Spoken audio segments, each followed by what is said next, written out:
Well, hi everyone again. I hope that you're doing well and thank you for joining our training today and welcome.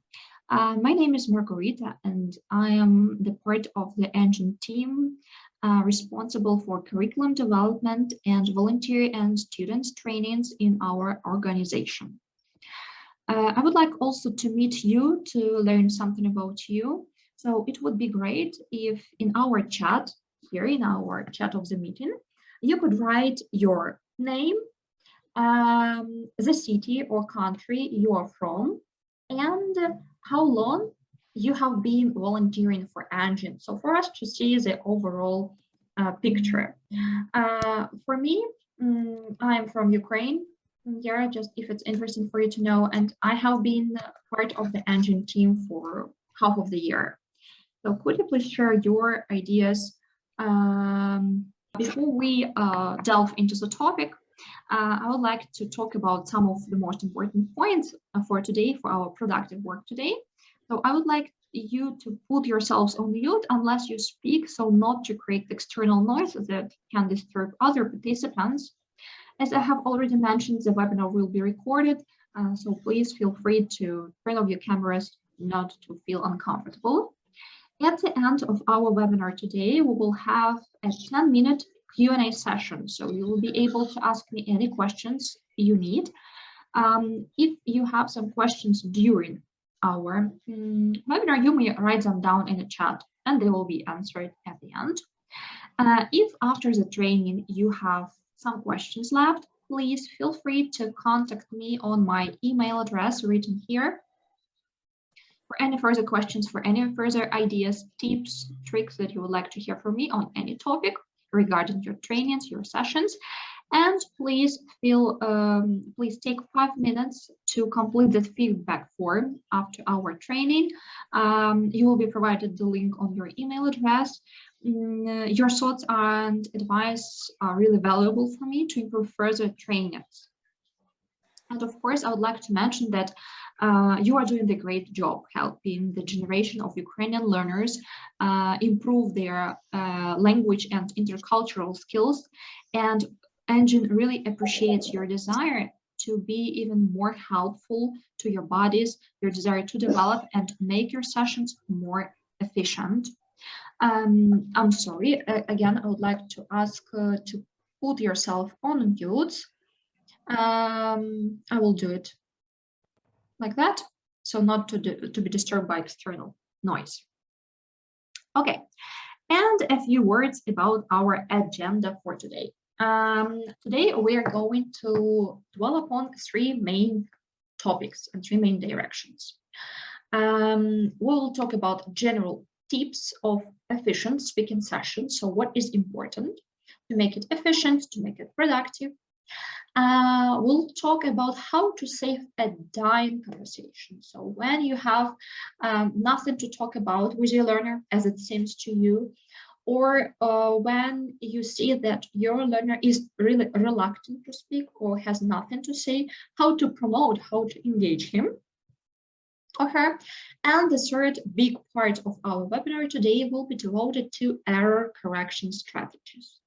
Because at ENGin, we often have requests about, should I correct mistakes? Should I correct my learner? If yes, how should I do that? When? Should I correct all the mistakes?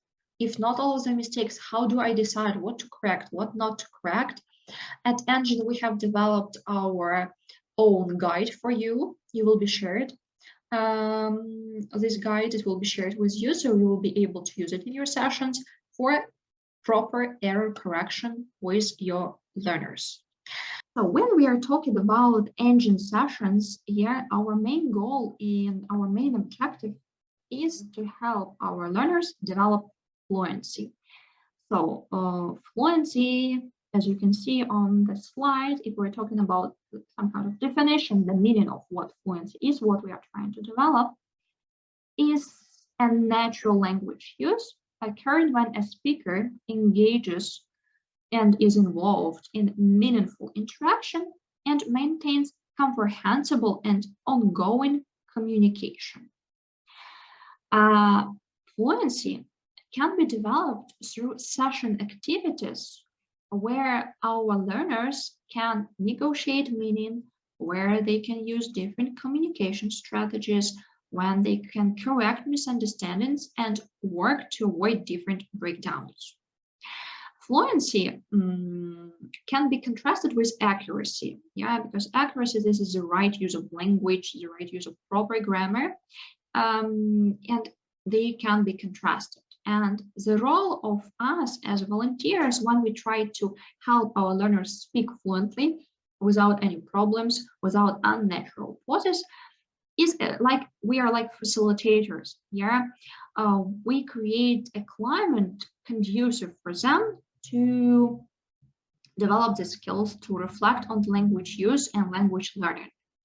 And during our sessions, we create need for communication. It means that we suggest some topics, we suggest some ideas, we ask questions, we provide some interactive activities like quizzes, different games, thus prompting our learners to negotiate meaning, involve them into problem solving, information sharing, and role play.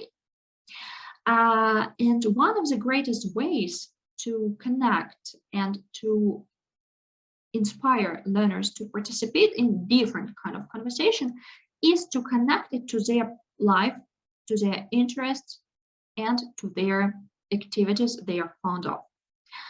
Thus, we allow students personalizing this learning, and we apply what they have learned during their life. You see that fluency activities, they focus on natural use and what is necessary for making fluency activities, for making any speaking activity during your session really engaging, so that learners are willing to participate in it. This includes initiative. So let your students initiate the conversation. Let them choose the topics they want to talk about. So it's not necessary in our program that you follow the curriculum, that you follow the session plans. If you and your learner are not willing to talk about the session plans, you have your own topics to talk about, feel free to adapt the program. Feel free to talk, at least at the beginning of your sessions, on the topics that interest both of you. All of your activities that you suggest to your learners should be open-ended. It means that students can produce numerous ideas.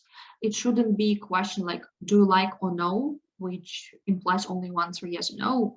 They need to have opportunity to negotiate, to develop their ideas, to offer several ideas. Also, engage in activities that will help your sessions be more efficient, imply collaboration. So when you are working with your learner together on one of the activities, when you are developing or solving one issue together, when you're speculating about the problem together, it will add a value to your common work towards developing fluency. As I have already mentioned, personalization is very important. So if you know that your learner is fond of Harry Potter films, why don't you, in one of the sessions, we're not talking about every time creating your own session plans, but why don't you offer watching some of the videos, discussing some of the parts from the Harry Potter films? So from the very beginning, it will increase the motivation. This learning will be personalized. It will appeal to your learner's experience, opinion, tastes, and feelings. Game live activity. Both adults and kids, they enjoy that. That's why in our ENGin session plans, we offer numerous quizzes, games, and activities which relate to the topic discussed. Because such activities, they produce the combination of clear and easily achieved objective together with some gaming process. And of course, visual focus is really important. If you provide some videos, authentic materials, pictures, your learner will be even more interested in answering and participating if it's supported by any kind of materials. So imagine that you have started your session, you have chosen the topic to talk about, You started chatting, it was more or less fine, but then you notice that your conversation is dying. It means it's going to the dead end. Your learner is either reluctant to speak, or if you ask something, they don't know what to answer, and you feel awkward. There's awkward silence appearing between you. So in this, we can say emergency case, what can be done and what can be done to avoid that? Here are my tips for saying a dying conversation during your ENGin sessions. If we're talking particularly about beginner students, or if we're talking really advanced students, so you know that you're going to discuss an advanced topic next time, pre-work is necessary. If you see that your learner is not that active like you wanted him to be, ask them to prepare at home. Send some of the videos that you're going to discuss during your session. Ask them the questions you're going to talk about so that they can be ready for the conversation. They will know what you're going to discuss, and they will be able to research on the topic if they're not experts in that. And thus, your conversation will go more smoothly because you will be on the same line, you will have common points to talk about. Secondly, do a small talk every time you start your session. Regardless of the level of your learner, it's necessary to encourage them participating in the whole session. Ask them about their day, ask them about the weather, ask them about current news happening in their life. This will help to boost their activity, to warm them up and turn their activity on. Second, the third tip, switch to supplementary materials, videos or articles. So you're talking to a learner, you're asking the questions, and you see they really have nothing to talk about. They have no ideas. In this case, you need to give them food for thought. You need to give them the grounds to talk about. In this case, we offer immediately switch to videos or to articles related to the topic, and then discuss them. So on the basis of the content watched or read, you will be able to develop a well-structured conversation further. Another tip is to readdress an interesting point they already mentioned. So at the beginning of your session, for example, your learner said a few interesting points, thesis, and you could readdress them. You can say, well, I remember that once you said that, or at the beginning of our session, you mentioned that. Could you please explain that? Or could you negotiate on that? Could you speculate on that? So every time you could readdress an interesting fact from their life, from their prior thought, it's really helpful in that case. You may also encourage longer responses. In that case, try to ask not like kind of questions starting with do with auxiliary verbs. Yeah, ask open-ended questions. Don't ask, do you like films? You can ask, why are you fond of films? Or when was the last time you watched the film? So the questions should be open-ended and give the opportunity to speculate on that and talk as much as possible. Another situation, you are asking your learner a question and he's stuck or she's stuck. In that case, you can model your answer first, and then on the basis of your example, they will have the idea what they can talk about and so on. It's really helpful technique. I do use it very often, and it's really helpful.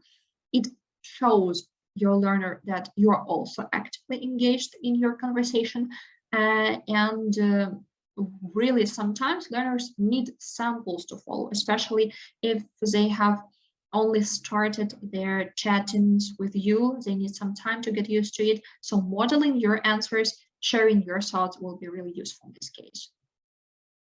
Another tip would be turn your speaking into a role play. Imagine that you have a topic regarding cafes and restaurants, services in restaurants and cafes. And again, your conversation is dying, is just dry, not very active. You can suggest role playing. Again, it's an engaging activity. You may suggest that you will be playing the role of a waiter, you learn of a customer, and you can role play kind of a dialogue solving certain problem. It shouldn't be a long dialogue, just 5 to 6 minutes. But again, it will show your learner that they can choose a different role for themselves, and it will be really interesting for them to do that. Sometimes that can sound really simple, but sometimes the learners are inactive and not willing to speak because they don't have proper vocabulary to use.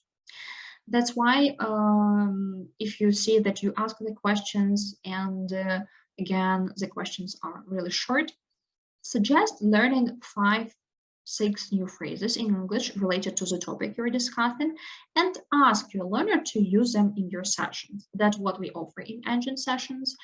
In fact, we can offer your words. And again, your learner will already feel more confident because they have at least some words to use. It will really add to confidence. It will be valuable for them. Another tip is to change your roles. One of the popular techniques, I do like it, if you see that your learner is inactive for several sessions in a row, you can ask them to be in the role of the host of the session next time. It means that your learner will prepare the questions you will be talking about, your learner will prepare the topic you will be talking about, and they will they will initiate your conversations. Believe me, after this activity, they will be more active and they will be more willing to speak because they will be in your place once, and it will help. It will definitely help. And of course, probably just some of the topics are not interesting. That's also quite evident, but sometimes it happens. They just do not like this topic. They do not like, for example, talking about crimes. They want to be comfortable in their topic. You know that a lot of native speakers here exclude them from the topics they're not feeling comfortable at. And that's why you should sometimes be careful with controversial topics like abortion, single-sex marriage, and so on, because sometimes your topics you suggest may not feel appropriate for learners to talk about. So hold them on, suggest something another, and just also inquire them about their preferences in topics. These tips are really useful. They are checked personally by me, so try them on in order to save your conversation, to make them more engaging. One of the most popular questions we get: where can I get the topics to talk about? Of course, apart from the sessions offered by ENGin, you can use other resources, but it's worth mentioning that every month ENGin issues new session plans for learners of different levels. For example, this month, it has already been published, by the way. You can find a new unit. It's called Trending in 2022. In this unit, we offer groundbreaking topics about trends, about cancel culture, about living minimalistic lifestyle. We are talking about blogging and vlogging there. So we try to keep all our materials up to date. Every month there are new topics appearing, new session plans appearing. So do not worry that you will run out of the topics and session plans offered by ENGin. Believe me. So every month you have a set of new materials. But apart from that, you can talk about current news. You may go to different news websites. You may learn some interesting facts for you. You may share this article. You can be discussing this or some videos. And also here, I suggest several resources for you. I will share this presentation with you and you will be able to go to these resources. Here are hundreds of discussion topics offered by levels, offered by interests, by topics. So you will be able to use any of them in your sessions in respect to the interests, in respect to the activities you and your learner want to do. Okay, so we are leading our speaking activities. We are working on fluency. We are engaging. We are actively talking. And here comes the part about error correction and making errors. You see that language learning is a gradual process, and it involves creative use of language, and it involves trial and error method.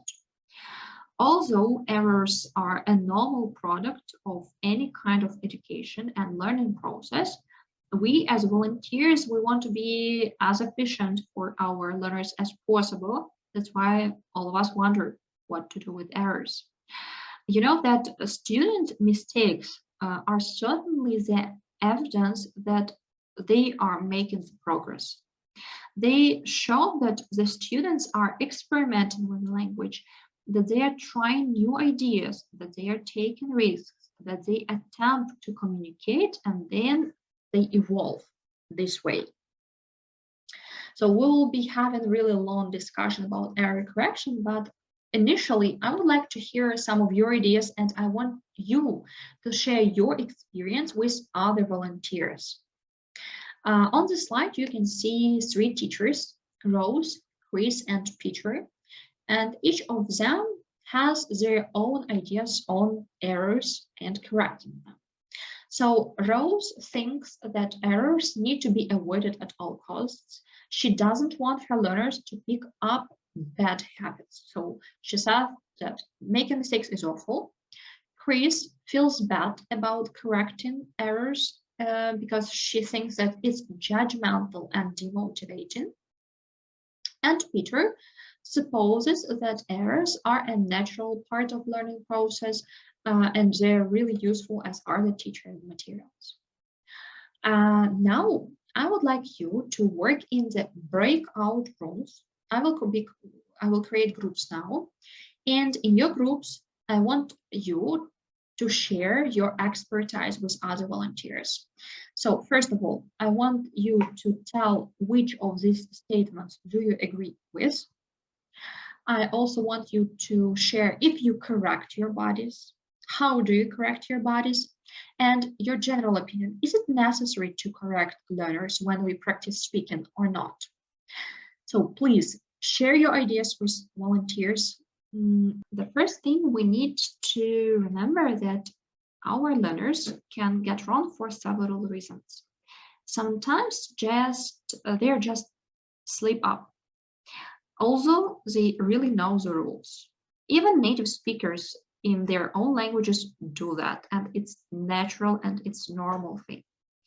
At other cases, they're really mistakes because students just do not know the rules or they have missed the point. If we are talking about a slip, the learner probably can correct himself or herself, maybe with little help of the teacher or volunteer in that case.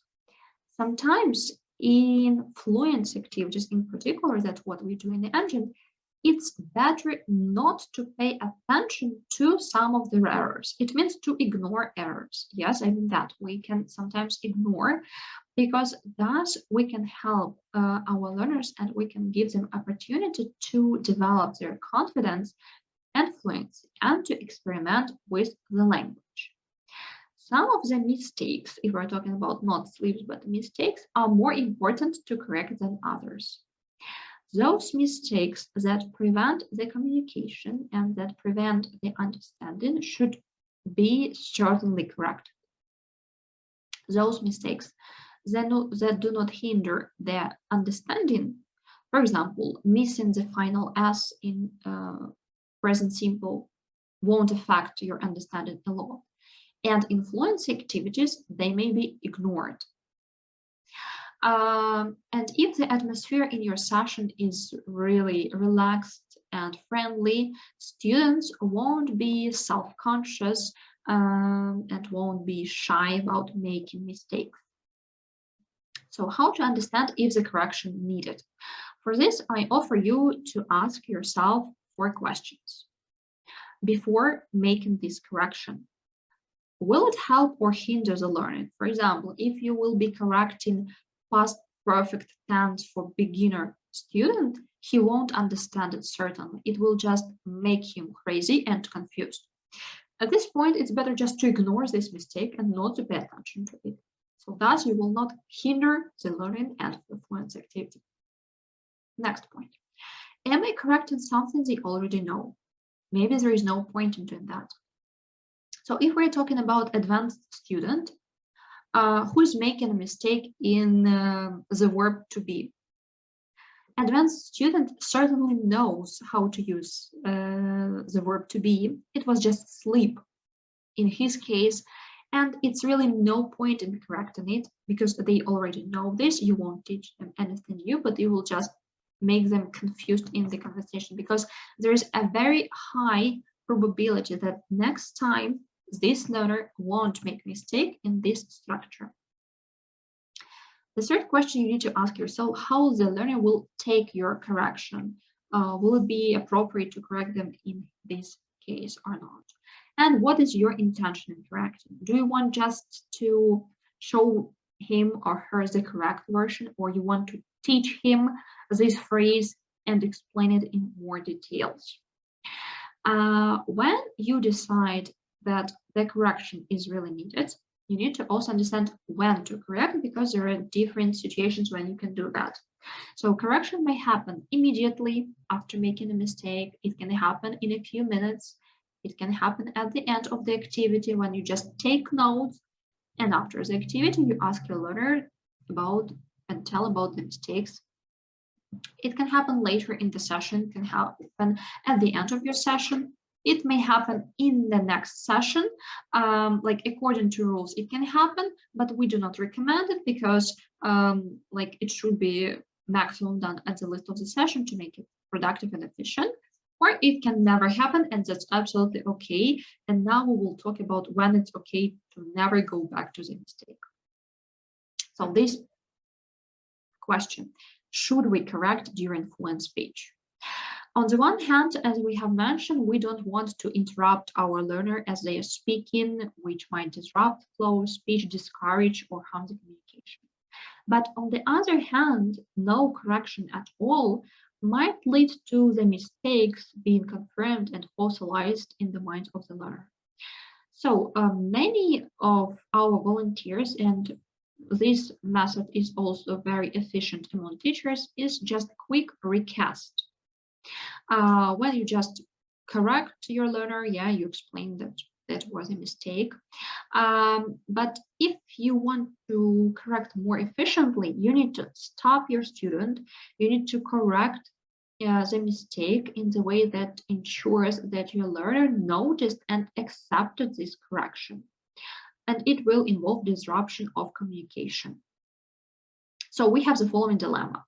So are you going to correct effectively and risk disturbing the flow of communication, or are you going to refrain from correcting and the risk of error being reinforced? The real answer to this question is that it is up to your judgment.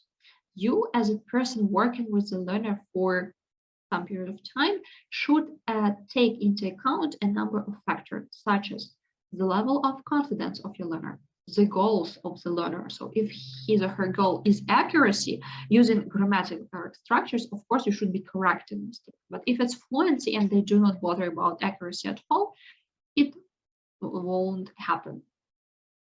Also, you need to take into account the willingness of students to tolerate interruption and so on.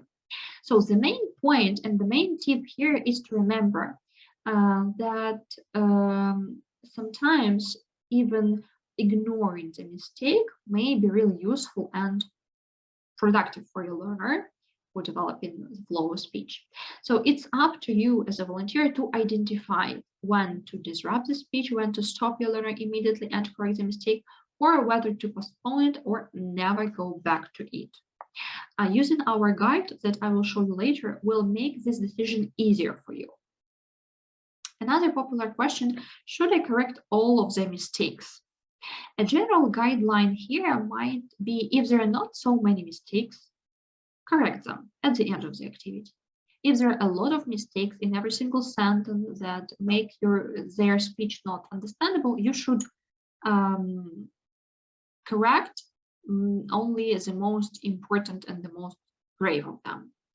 Correcting everything in an exercise full of mistakes is quite demoralizing for your students, and it can be inefficient because they won't remember everything.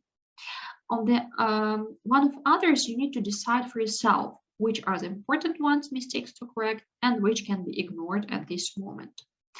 And to correct the mistakes, you can use these error correction strategies. You were taught some of them in your trainings, but I would like to talk about them also now.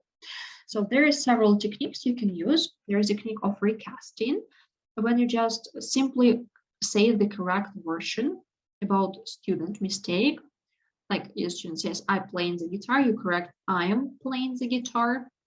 We can use another technique. It's elicitation. So when you ask your learner to, if he says, I playing the guitar, you said you've got a mistake and you ask your learner to correct it. So you do not say the correct version, you just try to elicit, try to prompt and get this correct variant from them. Another popular technique and strategy is a meta-linguistic feedback.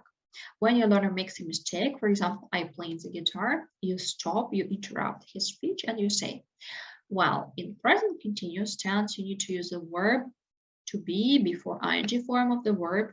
So the correct version here will be I am playing the guitar. So in meta-linguistic feedback, you provide explanation to the learner and he or she will understand it better. It will certainly remember the rule. Another technique is an explicit correction.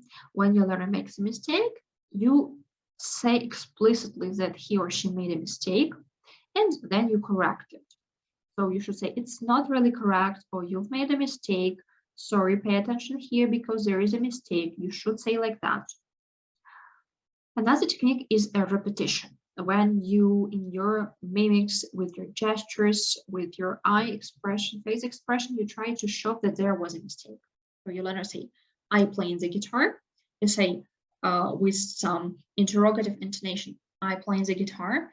Are you sure to say like that? So you repeat the wrong sentence, thus encouraging your learner to think about whether there was a mistake or not. And the last popular technique is a clarification request. When you say, well, I didn't really understand what you say, if the sentence, for example, completely hinders the understanding, you say, I didn't really get, I didn't really catch, can you say that again? Can you paraphrase that?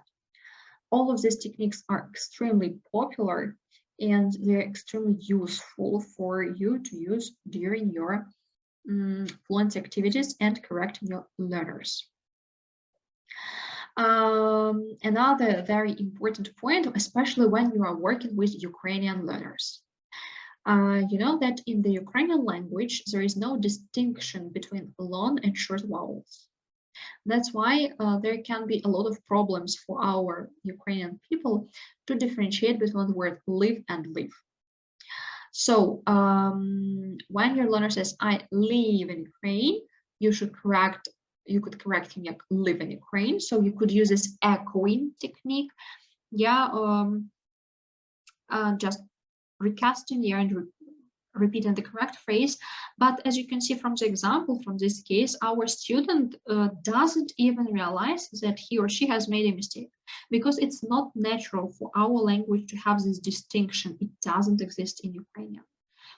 In this case, the only way is truly to stop and to explain the difference, to write different examples of the words like ship and sheep and other cases, and show that there is a difference and the meaning of the sentence can greatly change because of this distinction. So you should be careful with this when you work with Ukrainian students. There's a very common mistake and it happens really frequently if we're talking about the pronunciation. And as I have promised, I offer you today, you will be shared it on your email, an error correction guide for speaking activities. It will make it easier for you to decide when to correct and how to correct the mistakes. So here is quite easy to follow. So if it's a slip of the tongue, you can 90% ignore it if it doesn't impede the understanding. If it impedes the understanding, but you understand that your learner knows it after the activity, you can initiate self-correction. So ask your learner to correct themselves. If necessary, you can give prompts. So, but in most cases, we just ignore slips. If we're talking about mistakes, here something the learner doesn't know. If it's a pronunciation mistake,